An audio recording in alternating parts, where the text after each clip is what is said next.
Welcome to my videos. Uh, in the last session, I discussed about the transducers. So in this session, I'm going to explain about uh, strain gauge, transducers.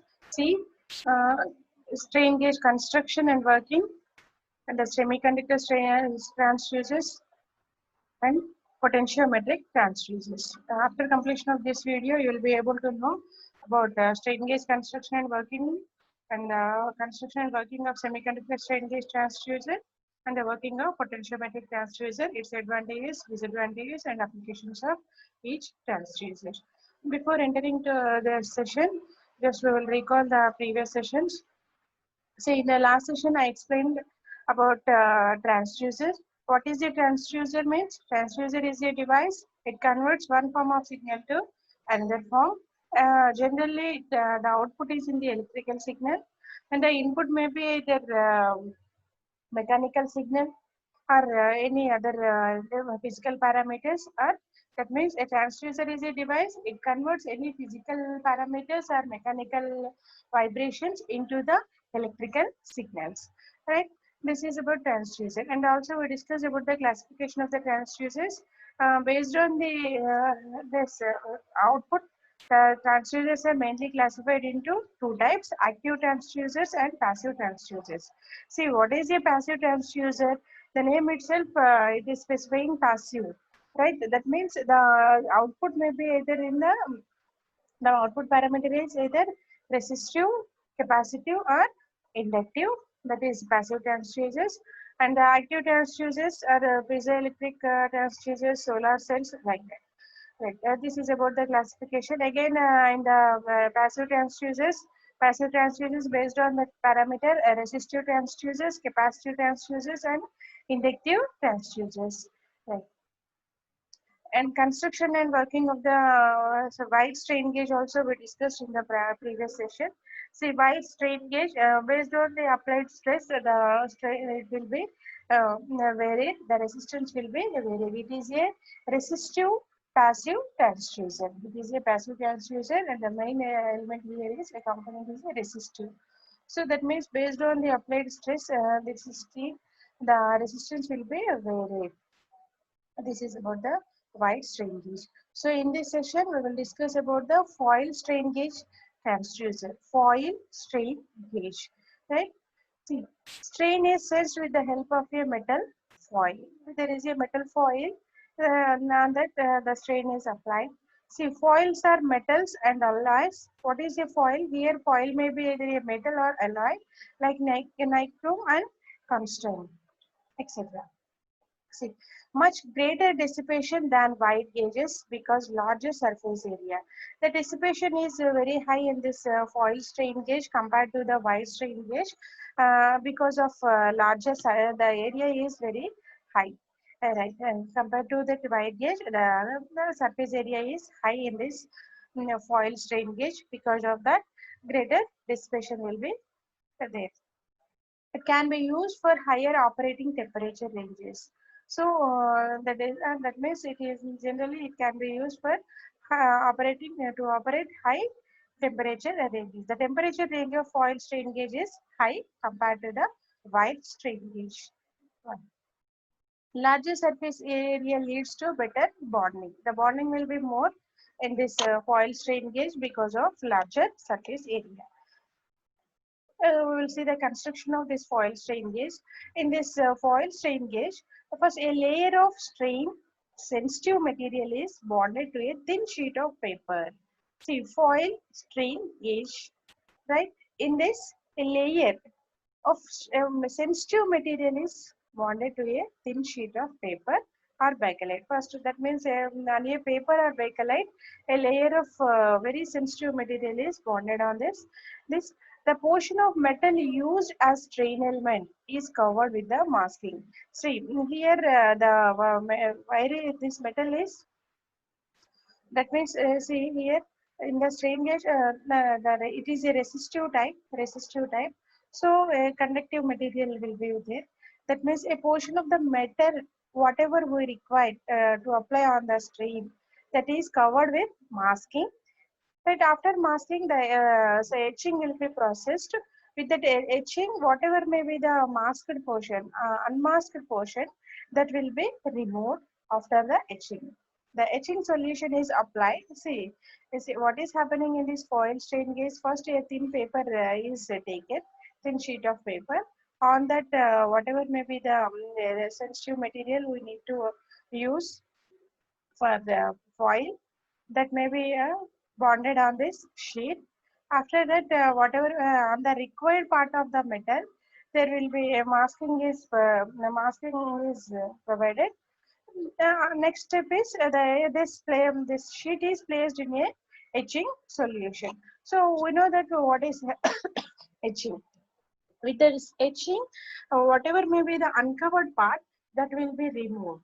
That means this etching process removes the unmasked portion, unmasked portion.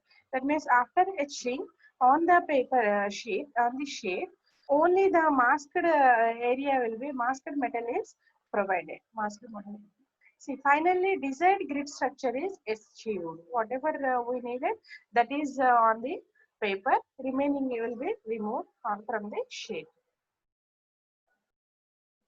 See, we know that strain gauge factor, generally the strain is based on the gauge factor only.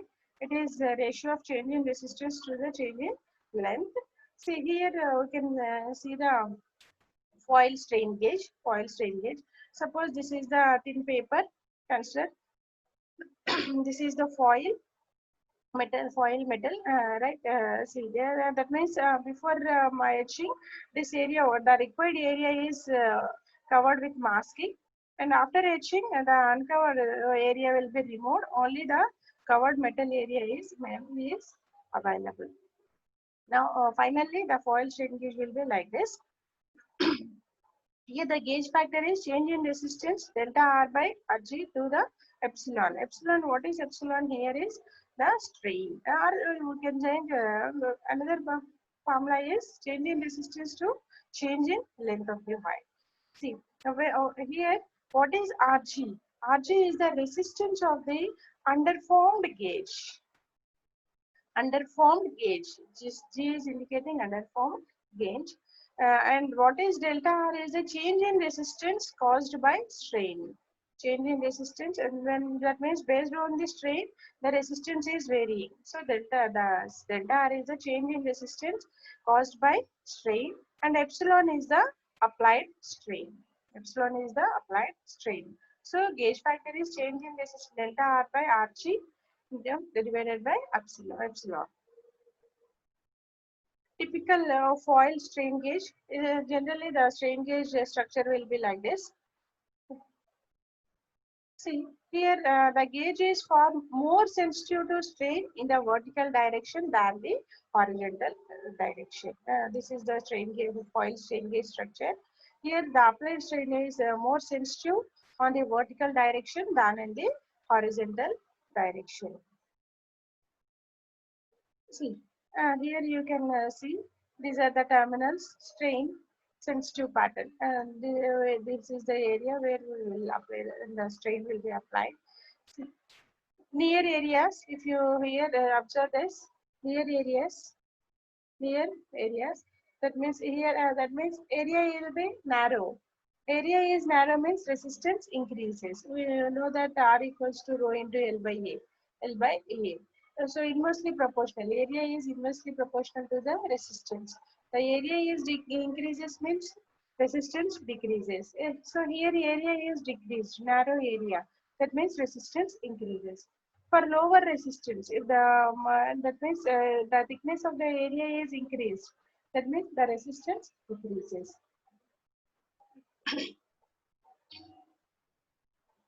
What are the advantages of foil strain gauge?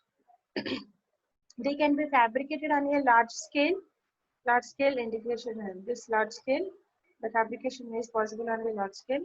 They can be fabricated in any shape based on that means it can be the required shape we can fabricate. The foil can also be etched on a base. Base etching can be provided. Next one is the semiconductor strain gauge. Semiconductor strain gauge. See, already we know that semiconductor. Semiconductor is a type of material. The conducting is semiconducting. Alright. Already we know that the silicon and the germanium are the mainly used semiconducting materials. See, what are the advantages of semiconductor strain gauge? Already we discussed wide strain gauge and the foil strain gauge. Now here now we are discussing about the semiconductor strain gauge. See, what are the advantages of it? See, semiconductor strain gauge, the gauge factor is high. High gauge factor. This allows measurement of very small strains of the order of 0.01 microstrain. See, semiconductor strain gauges are used to measure very small strains. Very small strains, that is in the order of 0.01 microstrain. That means, and these are most very useful for to measure the small strains. The gauge factor is high and it can be used for to measure very small strains. His characteristics are excellent, right? Frequency response is up to 10 power 12 hertz. The frequency response is very high. Small in size, size is less. See, what are the features of semiconductor strain gauge? The size is small, less size, but high gauge factor. Okay, it is used to measure very small strains and the frequency response is 10 power 12 hertz. What is the principle of operation of this semiconductor strain gauges? It works on piezoresistive effect. It works, semiconductor strain gauge works on the piezoresistive effect, means change in resistivity of semiconductor due to strain and leads to change in resistance. The semiconductor resistivity is varying due to the applied strain and it leads to the change in resistance. That is the main principle of this piezoresistive. No change in dimensions when strain. Previously, what we discussed with the applied strain, the area or length of the wire material will be varied. Based on that, the resistance is varying. But whereas in the semiconductor strain gauge, no change in dimensions when strained. That means the length of the material or the area of the material is not at all changing. Only the resistivity of the semiconductor material is going to change in this semiconductor strain gauge. See, this is the structure of the semiconductor strain gauge. See here, this is the semiconductor.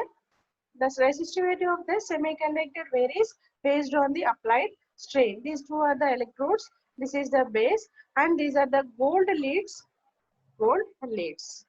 and these are electrodes. See here, the gauge factor is already we discussed. What is the gauge factor? It is the change of resistance delta R by R to the strain. The gauge factor is very high in this semiconductor strain gauge. Germanium and silicon are the used materials here. Gauge consists of semiconductor crystal material of thickness 0.05 mm. The gauge of this material is of 0.05 mm. Bonded on suitable insulating substrates such as Teflon. This material is bonded on a insulating materials. Now, generally, it may be Teflon. Leads are placed in a protective box.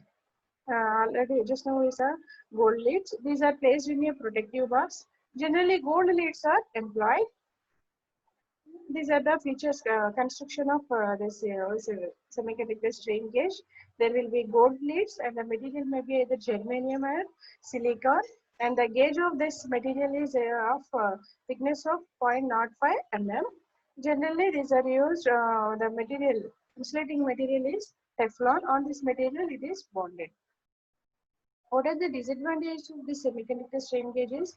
It is very sensitive to change in temperature. The main disadvantage is here, it is very sensitive to change in temperature. Temperature variations are more in the semiconductor strain gauge. That is the one of the major disadvantage of this semiconductor strain gauge.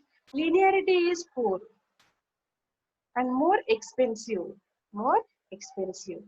Difficult to attach to the object under study. It is very difficult to attach to the object under study. Right? Whatever we need to measure, that is difficult to attach to the. These are the disadvantages of semiconductor strain gauge. What are the advantages means? High gauge factor, it is used for to measure very small sensitive strains, right? And the size is small. Hysteresis characteristics are good. But what are the disadvantages? Temperature variations are high and the linearity is poor. Size is small, but it is very expensive because of gold leads and all these things. So this is about the semiconductor strain gauge. Next, we will discuss potentiometric transducer. See, it is also a transducer, potentiometric transducer. Potentiometric transducer is a type of passive transducer, an electromechanical device. Already we know potentiometers. Potentiometers it is used to right. Generally, variable resistor. We use it as a variable resistor. Right here, it is a passive transducer, and it is an electromechanical device. A variable resistance transducer. Potentiometric transducers are variable resistance transducers. We will see the construction of this potentiometric transducer. It consists of a resistance element provided with a sliding contact. There will be a resistor element, and there is one slider is provided on this resistive element. Based on this, varying this slider, the resistance will be varied. That is the reason it is called variable resistance transducer. Variable resistance transducer consists of a resistive element with a slider. Sliding contact is called here wiper. The slider is called wiper. By varying the wiper, the resistance of that will be varied. Wiper may be translatory or rotary according to the design. That means this wiper can be provided in two ways. That may be either translatory wiper or rotary wiper. We'll see different types of potentiometric transducers. These potentiometric transducers are classified into rotational type, linear type, and helipod. There are three types of potentiometric transducers. Those are rotational type, linear type, and helipod. Working principle of this potentiometric transducers. In this, the resistance element is excited with DC or AC voltage. Generally, what is a potentiometric? There will be a resistive material, and this is wiper will be provided. This resistive element is excited with either a DC or AC voltages. Motion of wiper results in a resistance change. This material is exciting with DC or AC, but here this motion of this wiper is changing in the resistance. Change may be either linear, logarithmic, or exponential. This change in resistance may be either linear, logarithmic, or exponential. Type of change is dependent on the manner in which wire is wound. How this resistive element is wounded. Based on that, the type of change, that maybe this change may be either linear, logarithmic, or exponential. It depends on the why is wounded on the resistive material. Different types of potentiometric transducers, right? Resistive displacement sensors. Resistive displacement sensors. Here you can see this is a resistive material, and there is a wiper provided on this wiper. By varying this wiper, the resistance can be increased or decreased. See how what is the delivered output here? We can see this is the provided voltage, Vs source voltage. An electrically conductive wiper slides against a fixed resistive element. There is a fixed resistive element. Wiper is there to measure displacement. Generally, resistive displacement sensors. To measure displacement, a potentiometer is typically wired in a voltage divider configuration. Here, the principle is voltage divider configuration. Here, And known voltage is applied to the resistor ends. This is the known voltage applied to the resistor ends. The contact is attached to the moving object. Generally, this wiper is attached to the moving object. That means whatever we need to measure the displacement. This is attached with this wiper. The output voltage at the contact is proportional to the displacement. Based on the displacement, this wiper will be varied. That means this output V0 is where the output is depends on the proportional to the displacement. Here, what is V0? Output voltage with the voltage divider principle. What is that? Voltage applied voltage, that is Vs into the resistance x minus x minimum. Here x is the distance between the varied wiper. Then x minus x minimum divided by x max minus x minimum. X max minus x minimum total resistance. Right?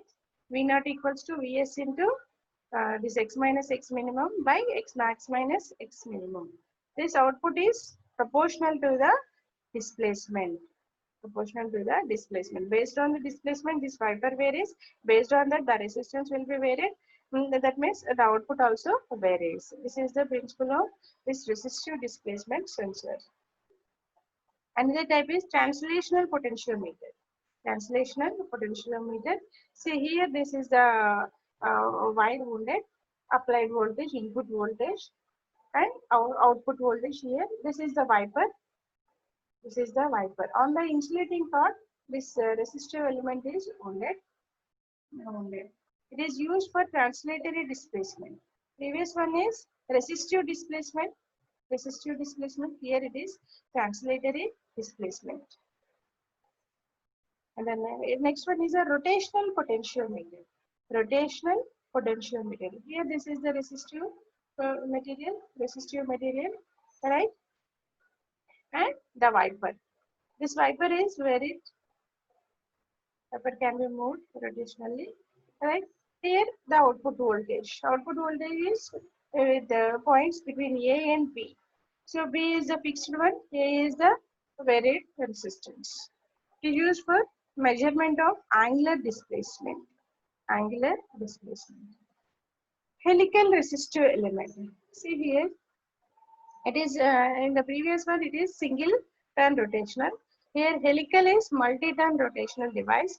It is used for measurement of either translatory or rotational motion. Both measurements, translatory motion or rotational motion, we can use this. See helical multi-turns. There are more. You see here you can see multi-turns helical shape. The shape of it is helical. It is heliport. Applied input voltage is between the first and then starting and ending ends of the material. See, this is the wiper, and the output voltage is between this starting point and the wiper movement.